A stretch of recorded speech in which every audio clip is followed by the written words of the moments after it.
ಈ VO preparation ಹೇಗಿರಬೇಕು, ಆ 4 ಮಿಸ್ಟೇಕ್ ಯಾವುದಪ್ಪ ಅಂತ ಅಂದರೆ ನೀವು ಎಕ್ಸಾಮ್ ಹಾಲಿಗೆ ಹೋಗೋಕ್ಕಿಂತ ಮುಂಚೆನೆ ಇಲ್ಲಿ ಪ್ರಾಕ್ಟೀಸ್ ಆಗಿರಬೇಕು. ಯುದ್ಧ ಕಾಲದಲ್ಲಿ ಶಸ್ತ್ರಾಭ್ಯಾಸ ಮಾಡ್ಲಿಕ್ಕೆ ಆಗಲ್ಲ ಅಲ್ವಾ? ಹೇಗೆ ಪ್ರಿಪೇರ್ ಆಗಬೇಕು ಅಂತ ಅಂದರೆ, ಎಲ್ರಿಗೂ ನಮಸ್ಕಾರ. ನಿಮ್ಮ NCG ಸಂಸ್ಥೆ ಯೂಟ್ಯೂಬ್ ಚಾನೆಲ್ಗೆ ಸ್ವಾಗತ.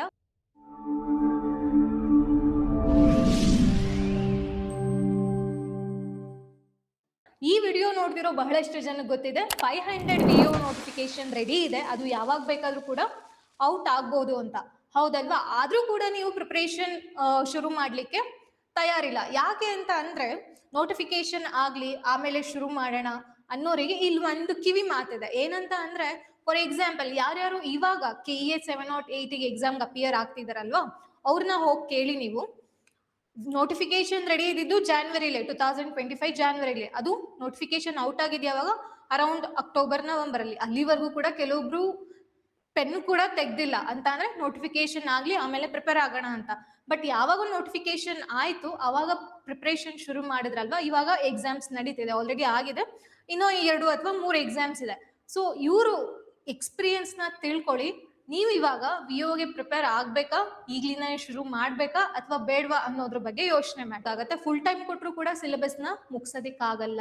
ಸೊ ಅದಕ್ಕೆ ಹೇಳ್ತಿದ್ದೀನಿ ಏನು ಅಂತ ಅಂದ್ರೆ, ನೀವು ಎಕ್ಸಾಮ್ ಹಾಲಿಗೆ ಹೋದಾಗ ಏನ್ ಮಾಡ್ತೀರಾ, 3 ಮಂತ್ಸ್ ಅಲ್ಲಿ 2 to 3 ಮಂತ್ಸ್ ಅಲ್ಲಿ ಪ್ರಿಪರೇಷನ್ ನಡೆಸಿರೋರು ಯಾವ ತರ ಇರುತ್ತೆ ಅಂದ್ರೆ, ನಾಲೆಡ್ಜ್ ಇರುತ್ತೆ, 6ಕ್ಕೂ ಏರಲ್ಲ 3ಕ್ಕೂ ಇಳಿಯಲ್ಲ ಅನ್ನೋ ಒಂದು ಕ್ಯಾಟಗರಿ ಬರುತ್ತೆ ಗೊತ್ತಾ. ಆ ಕ್ಯಾಟಗರಿಗೆ ಬಂದು ನಿಂತ್ಕೊಳ್ಳುತ್ತೆ ಅಂತ ಅಂದ್ರೆ ಆವ್ರೇಜ್ ಸ್ಕೋರ್ ಆಗತ್ತೆ. ಆ ಆವ್ರೇಜ್ ಸ್ಕೋರು ಕಟ್ ಆಫ್ ವರ್ಗೂ ಹೋಗಲ್ಲ, ತುಂಬಾ ಲೀಸ್ಟ್ ಕೂಡ ನಿಂತ್ಕೊಳ್ಳಲ್ಲ, ಈ ತರ ಆಗತ್ತೆ. ಸೊ ಯಾರ್ಯಾರು ಇಲ್ಲ ನಾನು ಈ 500 VO ನೋಟಿಫಿಕೇಶನ್ ಅಲ್ಲಿ ಖಂಡಿತ ನಾನು ತಗೋತೀನಿ ಅನ್ನೋರ್ಗೆ ಈ 4 ಮಿಸ್ಟೇಕ್ಸ್ ನ ಅವಾಯ್ಡ್ ಮಾಡಿ ಅಂತ ಹೇಳ್ತಾ, ಅದ್ರ ಜೊತೆಗೆ ನಿಮ್ಮ ಈ VO ಪ್ರಿಪರೇಷನ್ ಹೇಗಿರ್ಬೇಕು ಅಂಡ್ ಅಟ್ ಲಾಸ್ಟ್ ನಿಮ್ಗೊಂದು ಬಿಗ್ ಅನೌನ್ಸ್ಮೆಂಟ್ ಇದೆ, ಅದನ್ನು ಕೂಡ ನಾನು ನಿಮ್ಗೆ ಇಲ್ಲಿ ತಿಳಿಸ್ಕೊಡ್ತೀನಿ. ಹಾಗಾದ್ರೆ ಆ 4 ಮಿಸ್ಟೇಕ್ ಯಾವ್ದಪ್ಪ ಅಂತ ಅಂದ್ರೆ, ಒಂದು, ಫಸ್ಟ್ ನೋಟಿಫಿಕೇಶನ್ ಆಗೋವರೆಗೂ ವೆಯ್ಟ್ ಮಾಡೋದು. ನೋಟಿಫಿಕೇಶನ್ ಆಗೋವರೆಗೂ ವೆಯ್ಟ್ ಮಾಡಬೇಡಿ. ದಯವಿಟ್ಟು ಕರೆಕ್ಟಾಗಿ ಸಿಲೆಬಸ್ನ ತಿಳ್ಕೊಂಡು, ಸಿಲೆಬಸ್ ಅಂತ ಅಂದರೆ ಪೇಪರ್ 1 ಅಲ್ಲಿ GK ಬರುತ್ತೆ, ಪೇಪರ್ 2 ಕಮ್ಯುನಿಕೇಶನ್ ಬರುತ್ತೆ ಅಂತ ಅಲ್ಲ. ಸೊ GK ಬಂದರೂ ಹಿಸ್ಟ್ರಿಲಿ ಯಾವ ಥರ ಕ್ವಶನ್ಸ್ ಬರುತ್ತೆ, ಏನೇನು ಸಿಲೆಬಸ್ ಇದೆ, ಯಾವ್ಯಾವ ಚಾಪ್ಟರ್ಸ್ ಬರುತ್ತೆ, ಈಚ್ ಅಂಡ್ ಇಂಡಿವಿಜುವಲ್. ನಿಮಗೆ GK ಜೊತೆಗೆ ಇವಾಗ ಏನಾಗಿದೆ, ಅಡಿಷನಲ್ ಟಾಪಿಕ್ಸ್ ಕೂಡ ಬರುತ್ತೆ ಅಲ್ವಾ, ಎಕ್ಸ್ಟ್ರಾ ಟಾಪಿಕ್ಸ್ಗಳು ಕೂಡ ಇದೆ, ಅದ್ರ ಬಗ್ಗೆ ಇನ್ಫಾರ್ಮೇಶನ್ ಕಲೆಕ್ಟ್ ಮಾಡಬೇಕಾಗುತ್ತೆ. ಅಂಡ್ ಕಮ್ಯುನಿಕೇಶನ್ ಬಂತು ಅಂದಾಗ ಜಾಸ್ತಿ ವೆಯ್ಟೇಜ್ ಇರುತ್ತೆ. ಸೊ ಯಾವ ಸಬ್ಜೆಕ್ಟ್ಗೆ ಯಾವ ವೆಯ್ಟೇಜ್ ಕೊಡೋದು ಅನ್ನೋದು ಕೂಡ ತುಂಬಾ ಮುಖ್ಯ ಆಗುತ್ತೆ. ಅಂಡ್ ಇನ್ನೊಂದು, ರ್ಯಾಂಡಮ್ ಯೂಟ್ಯೂಬ್ ವಿಡಿಯೋಸ್ಗಳನ್ನ ನೋಡೋದು ಅವಾಯ್ಡ್ ಮಾಡಿ. ನಿಮ್ಮ VO ಪ್ರಿಪರೇಷನ್ಗೆ ಏನೇನು ಸಂಬಂಧಪಟ್ಟಂತೆ ಅದಕ್ಕೆ ನೋಡಿ, ಓಕೆನಾ? ಅಂಡ್ ಅದ್ರ ಜೊತೆಗೆ ಇದು PU ಆಗಲಿ ಅಥವಾ ಡಿಗ್ರಿ ಎಕ್ಸಾಮ್ ಆಗಲಿ ಅಲ್ಲ, ನೀವೇನು ಓದಿರ್ತೀರೋ ಹೋಗಿ ಅಲ್ಲಿ ಬರ್ದ್ಬಿಟ್ಟು ಬರೋದಕ್ಕೆ. ಇದು MCQ based objective type of questions ಇರುತ್ತೆ.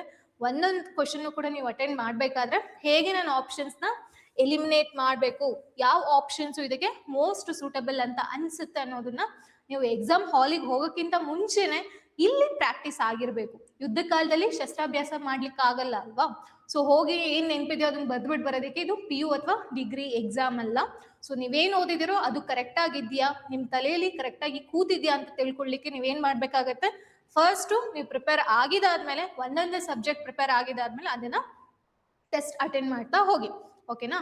ಸೊ ಈ ಮಿಸ್ಟೇಕ್ಸ್ ನ ಅವಾಯ್ಡ್ ಮಾಡಿ. ಹಾಗಾದ್ರೆ ಹೇಗೆ ಪ್ರಿಪೇರ್ ಆಗಬೇಕು ಅಂತ ಅಂದ್ರೆ, ಸಿಲೆಬಸ್ನ ಕರೆಕ್ಟಾಗಿ ತಿಳ್ಕೊಂಡು ಯಾವ್ಯಾವ ಸಬ್ಜೆಕ್ಟ್ಗೆ ಎಷ್ಟೆಷ್ಟು ಟೈಮ್ ತಗೊಳುತ್ತೆ, ಡೈಲಿ ಟಾರ್ಗೆಟು, ವೀಕ್ಲಿ ಟಾರ್ಗೆಟು, ಯಾವ ಸಬ್ಜೆಕ್ಟು ಎಲ್ಲಿ ಕಂಪ್ಲೀಟ್ ಆಗಿದೆ ಅಂದ್ರೆ ನೆಕ್ಸ್ಟ್ ಟೆಸ್ಟ್ ಸಿರೀಸ್ಗಳು ತಗೊಳ್ಳೋದಿರ್ಬೋದು. ಆ್ಯಂಡ್ ಅದ್ರ ಜೊತೆಗೆ ಒಂದು ಬ್ಲೂ ಪ್ರಿಂಟ್ನ ರೆಡಿ ಮಾಡ್ಕೊಳ್ಳೋವಂಥದ್ದು. First preparation. ಫಸ್ಟ್ ಸ್ಟೆಪ್ ಯಾವುದು, ಪ್ರಿಪರೇಷನ್. ನೋಯಿಂಗ್ನ ಸಿಲೆಬಸ್ ಇರ್ಬೋದು, ಸಿಲೆಬಸ್ ಗೊತ್ತಾಗೋದ್ರ ಜೊತೆಗೆ ಪ್ರತಿಯೊಂದು ಸಬ್ಜೆಕ್ಟ್ಗೂ ಹೇಗೆ ವರ್ಕೌಟ್ ಮಾಡಬೇಕು ಅನ್ನೋದು ನಿಮಗೆ ಗೊತ್ತಿರಬೇಕು. ಆ್ಯಂಡ್ ಅದ್ರ ಜೊತೆಗೆ ಪ್ರಿಪ್ರೇಷನ್ ನಡೆಸ್ತಿರೋದ್ರ ಜೊತೆಗೆ ಅಥೆಂಟಿಕ್ ಟೆಕ್ಸ್ಟ್ ಬುಕ್ಗಳನ್ನ ರೆಫರ್ ಮಾಡಬೇಕು. ಪ್ರತಿಯೊಂದು ಈಚ್ ಅಂಡ್ ಇಂಡಿವಿಜುವಲ್ ಸಬ್ಜೆಕ್ಟ್ಗೂ ಕೂಡ ಏನಿರುತ್ತೆ, ಅಥೆಂಟಿಕ್ ಟೆಕ್ಸ್ಟ್ ಬುಕ್ ಇರುತ್ತೆ, ಅದನ್ನ ರೆಫರ್ ಮಾಡಬೇಕು. ಅದಾಗಿದ್ದಾದ್ಮೇಲೆ ಚಾಪ್ಟರ್ ವೈಸ್ MCQsನ ಸಾಲ್ವ್ ಮಾಡಬೇಕು, ಪ್ರೀವಿಯಸ್ ಇಯರ್ MCQsನ ಸಾಲ್ವ್ ಮಾಡಬೇಕು. ಅಲ್ಲಿಗೆ ಒಂದು ಹಂತನ ನೀವು ತಲುಪಿರ್ತೀರ, ಓಕೆನಾ? ಸೊ ಇವಾಗ ಪ್ರಿಪ್ರೇಷನ್ ಕಂಪ್ಲೀಟ್ ಆಯ್ತು. ನೆಕ್ಸ್ಟ್ ಸ್ಟೇಜ್ ಏನು, ಟೆಸ್ಟ್ ಸಿರೀಸ್. ಓಕೆನಾ? ನೀವು ಎಷ್ಟು ಚೆನ್ನಾಗಿ ಟೆಸ್ಟ್ ಸೀರೀಸ್ ಪ್ರಾಕ್ಟೀಸ್ ಮಾಡಿದ್ರೋ ಅಷ್ಟು ಚೆನ್ನಾಗಿ ಹೋಗಿ ಎಕ್ಸಾಮ್ ಹಾಲಲ್ಲಿ ಪರ್ಫಾರ್ಮ್ ಮಾಡ್ತೀರಾ. ಎಲ್ಲರೂ ಕೂಡ ಎಲ್ಲಾನು ಓದಿ ಔಟ್ ಆಫ್ ಔಟ್ ತೆಗೆಯೋದಕ್ಕೆ ಚಾನ್ಸೇ ಇಲ್ಲ. ನಿಮಗೇನು ಗೊತ್ತಿದೆ ಅಲ್ವಾ, ಅದನ್ನೇ ಹೋಗಿ ಪರ್ಫಾರ್ಮ್ ಮಾಡಿ ಕಟ್ ಆಫ್ ಅಲ್ಲಿ ಬರೋದಿದೆಯಲ್ಲ ಅದೇ ಟಾಸ್ಕ್ ಇರೋದು. ಓಕೆನಾ? ಸೊ ಕಂಪ್ಲೀಟ್ ಆಗಿಲ್ಲ ನಾನು ಎಲ್ಲಾನು ಓದ್ಕೊಂಡು ಹೋಗಿ ಎಲ್ಲಾನು ಔಟ್ ಆಫ್ ಔಟ್ ತೆಗಿತೀನಿ ಅಂತಂದ್ರೆ ಅದು ಅಸಾಧ್ಯ. ಸೊ ನಿಮ್ಮ ಟಾಸ್ಕ್ ಏನು ನಿಮ್ಗೇನ್ ಗೊತ್ತಿದೆಯೋ ಅದ್ರಲ್ಲೇನೆ ಎಲಿಮಿನೇಷನ್ ಮೆಥಡ್ ನ ಯೂಸ್ ಮಾಡಿ ಕಟ್ ಆಫ್ ಅಲ್ಲಿ ಬರೋದು ನಿಮ್ಮ ಚಾಲೆಂಜ್ ಆಗಿರುತ್ತೆ. ಸೊ ಟೆಸ್ಟ್ ಸೀರೀಸು ಈ ವಿಒ ಎಕ್ಸಾಮ್ ಅಲ್ಲಿ ತುಂಬಾ ರೋಲ್ ನ ವಹಿಸುತ್ತೆ ಅಂತ ಹೇಳ್ಬೋದು. ಅಂಡ್ ಅದ್ರ ಜೊತೆಗೆ ಒಂದು ಒಳ್ಳೆ ಮೆಂಟರಿಂಗು, ಪರ್ಸನಲ್ ಮೆಂಟರ್ಶಿಪ್ ನ ತಗೊಳ್ಳಿ. ಸೊ ಇಷ್ಟು ನೀವು ಮಾಡಿದ್ರೆ ವಿಒ ಎಕ್ಸಾಮ್ ಕ್ರ್ಯಾಕ್ ಮಾಡೋದ್ರಲ್ಲಿ ನೀವು ತುಂಬಾ ಅಂದ್ರೆ ಎಲ್ರಿಗಿಂತ ಮುಂದೆ ಇರ್ತೀರಾ ಅಂತ ಹೇಳ್ಬೋದು. ಹಾಗೆ ಅದ್ರ ಜೊತೆಗೆ ಒಂದು ಬಿಗ್ ಅನೌನ್ಸ್ಮೆಂಟ್ ಇದೆ ಅಂತ ಹೇಳಿದೆ.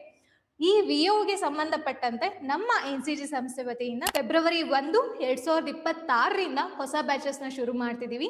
ಈ ಬ್ಯಾಚಸ್ ನಿಮಗೆ ಆಫ್ಲೈನ್, ಆನ್ಲೈನ್, ರೆಕಾರ್ಡೆಡ್ 3 ಮೋಡ್ನಲ್ಲೂ ಕೂಡ ಅವೈಲಬಲ್ ಇರುತ್ತೆ. ಅಂಡ್ ಕನ್ನಡ ಹಾಗೂ ಇಂಗ್ಲಿಷ್ ಮೀಡಿಯಂ ಅಲ್ಲೂ ಕೂಡ ಟೀಚ್ ಮಾಡ್ತಿದೀವಿ. ನಿಮ್ಗೆ ಈಚ್ ಅಂಡ್ ಇಂಡಿವಿಜುವಲ್ ಸಬ್ಜೆಕ್ಟ್ ಆಗಿದಾದ್ಮೇಲೂ ಕೂಡ ನಿಮ್ಗೆ ಟೆಸ್ಟ್ ಸೀರೀಸ್ ಸಿಗ್ತಾ ಹೋಗುತ್ತೆ. ಫಾರ್ ಎಕ್ಸಾಂಪಲ್ ಹಿಸ್ಟ್ರಿಲಿ ಏನ್ಷಿಯಂಟ್ ಹಿಸ್ಟ್ರಿ ಮುಗ್ದಾದ್ಮೇಲೆ ಟೆಸ್ಟ್ ಸೀರೀಸ್ ಇರುತ್ತೆ, ಮಿಡಿವಲ್ ಮುಗ್ದಾದ್ಮೇಲೆ ಟೆಸ್ಟ್ ಸೀರೀಸ್ ಇರುತ್ತೆ. ಅಂಡ್ ನಿಮ್ ಸ್ಪೆಸಿಫಿಕ್ ಟಾಪಿಕ್ ಮೇಲೂ ಕೂಡ ಟೆಸ್ಟ್ ಸೀರೀಸ್ ನ ಕಂಡಕ್ಟ್ ಮಾಡ್ತೀವಿ.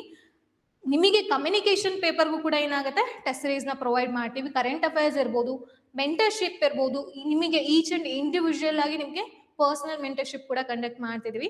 ಸೊ ಯಾರ್ಯಾರು ಈ ವಿಒ ಎಕ್ಸಾಮ್ಗೆ ಪ್ರಿಪೇರ್ ಆಗಬೇಕು ಅಂತ ಇದ್ದೀರಾ, ಈ ನೋಟಿಫಿಕೇಶನ್ ಅಲ್ಲಿ ಖಂಡಿತ ಹೆಸರು ನೋಡ್ಬೇಕು, ನಿಮ್ಮ ಕಟ್ ಆಫ್ ಅಲ್ಲಿ ನಿಮ್ಮ ಹೆಸರು ನೋಡ್ಬೇಕಂತ ಇದ್ದೀರಾ, ಸೊ ಖಂಡಿತ NCG ನ ಕಾಂಟ್ಯಾಕ್ಟ್ ಮಾಡಿ. ನಮ್ಮ ಕಡೆಯಿಂದ ಏನ್ ಸಹಾಯ ಆಗುತ್ತೋ ಅದನ್ನ ಖಂಡಿತ ಮಾಡ್ತೀವಿ ಅಂತ ಹೇಳ್ತಾ will see you in the next session. Thank you.